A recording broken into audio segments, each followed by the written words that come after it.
Good morning, students. Today we will start our new chapter, that is chapter number 7, Getting to Know Plants. Now, students, in this chapter we will discuss about the various plants that are around us. We see some plants when we go outside, that some plants they are small, some are very big, while some are just in the form of patches of green, patches on the soil. We see green color leaves on the plants generally, but some plants they have reddish one leaves also. If we come to the flowers, some of the plants they have huge big sized red flowers, some have tiny, that is small blue ones, and some plants they don't have any kind of flowers. So we can see a variety of plants which exist all around us, that is near our homes, in the school ground, or on the way to the school, in the parks and gardens. Now, in this chapter, before discussing about the types of plants, first we should know what are the different parts of the plants. Here in this diagram, that is figure 7.2, we can label the various parts of the plants, that is the stem, branch, root, leaf, flower and fruit of the plant. Here we can label this as root, and here leaves, and flower, we can label this as flower, and different, and here in this fruits are not seen, so the one of the part of the plant is fruit. So these are the main parts of the plants. Now we will come to the first topic of the chapter, that is in which we classify the plants in three main categories, that is herbs, shrubs and trees. You know, students, when we go outside to see various different types of plants, we see that some of the plants they are very small in size, some plants they are near about our size, and some of the plants they are very much taller than us.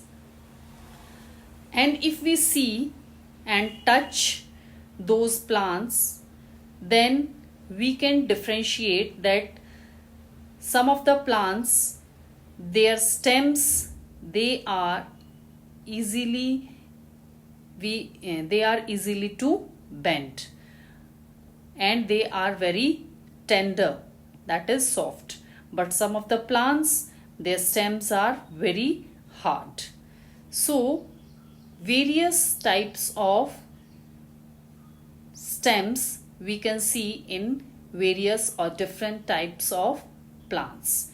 Now if we come to the table 7.1, here we will discuss about the various categories of the plants.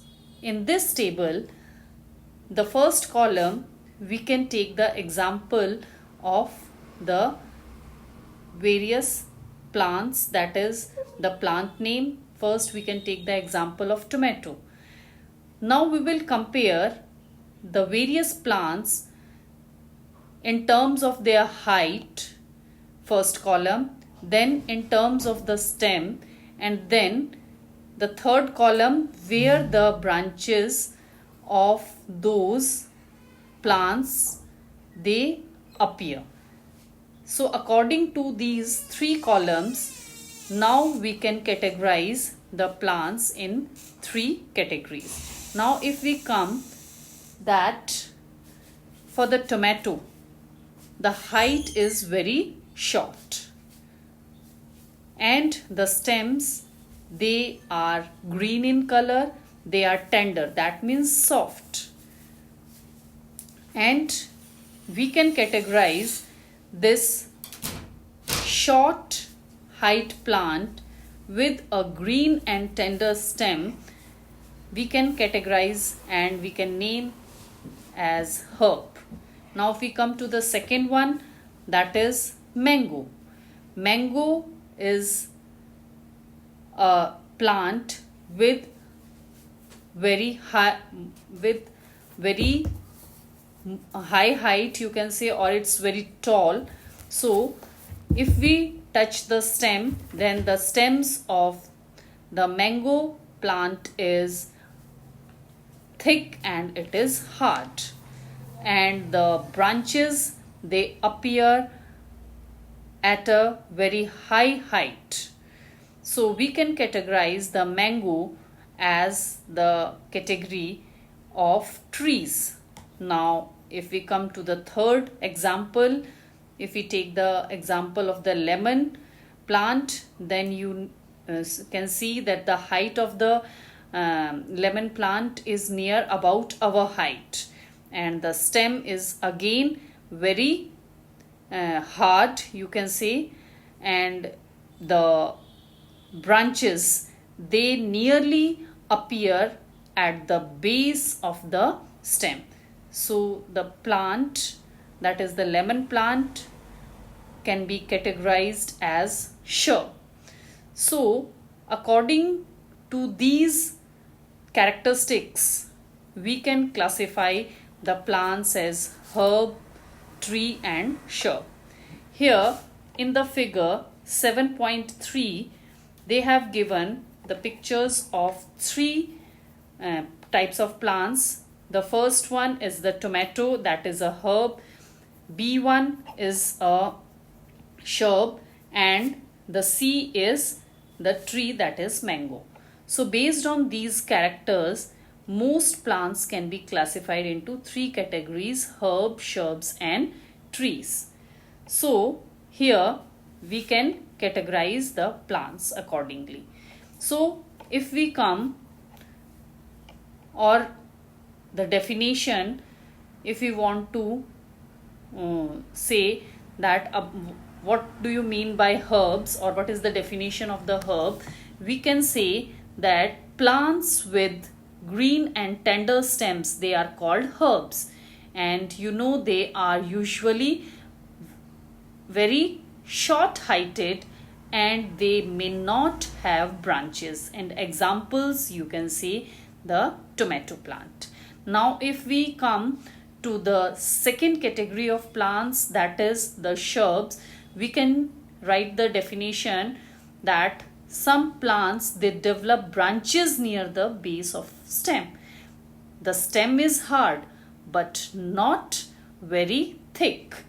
Such plants, we can say that they are categorized under shrubs. Now if we come to trees, then we can define them as the plants which are very tall and have hard and thick stems, and the stems have branches in the upper part, that is, it's very much above the ground, and we can categorize such plants as trees. So the example we can say as mango. So this we can classify the plants as 3 categories. Now if we come to one topic, that is about the weeds. What are weeds? Weeds are the unwanted plants, that is, these are the plants with soft stems, and these are the unwanted plants which grow in the crop fields, in the lawns or in the pots, and some anywhere on the sides of the roads. So these are the unwanted plants which grow or which starts growing by themselves.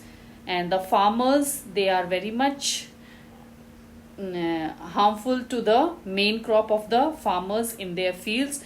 So farmers, they generally remove these weeds manually or by spraying the weedicides.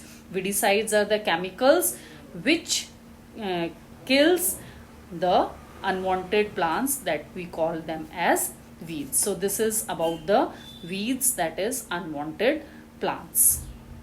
Now if we come to the next types of plants, that is plants which have weak stems,